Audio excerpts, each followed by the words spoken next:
Naglabas ng placard sa harap ng tanggapan ng Department of Labor and Employment sa Maynila ang mga miyembro ng BPO Industry Employees Network of Bien Philippines matapos nilang maghain ng reklamo laban sa ilang BPO companies na puwersahan anilang nagpapasok sa kanilang mga empleyado sa kabila ng pananalasa at epekto ng Super Typhoon Uwan noong weekend.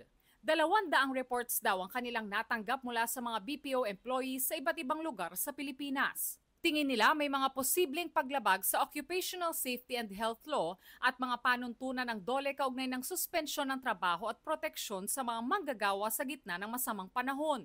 Meron din mga management level, sa supervisory level, na hindi pinaabot dun sa mga workers yung options na yon. So napilitan sila na pumasok despite the fact na pwede pa lang mag-work from home arrangement or flexible arrangement.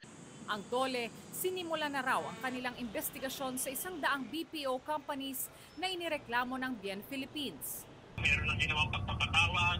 For example, sa NCR, nagharap-harap pa sila.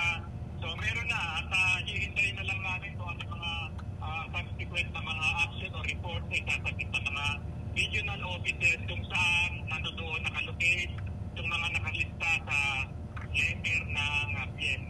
Tiniyak ni Secretary Bienvenido Laguesma na sineseryoso nila ang mga ganitong reklamo ng mga manggagawa dahil prioridad ang kanilang kaligtasan at proteksyon.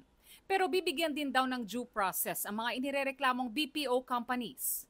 Ayon sa DOLE, ang mga kumpanyang mapapatunayang lumabag sa Occupational Safety and Health Law maaring maharap sa pananagutang administratibo, criminal at civil kung nagdulot ng injury o sakit matapos ang puwersahang pagpapapasok sa empleyado.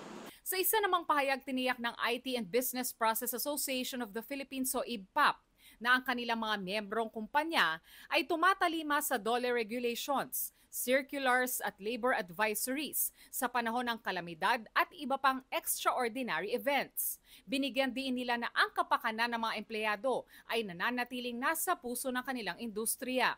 Wini-welcome umano nila ang inspeksyon ng DOLE at kinikilala ang regulatory authorities.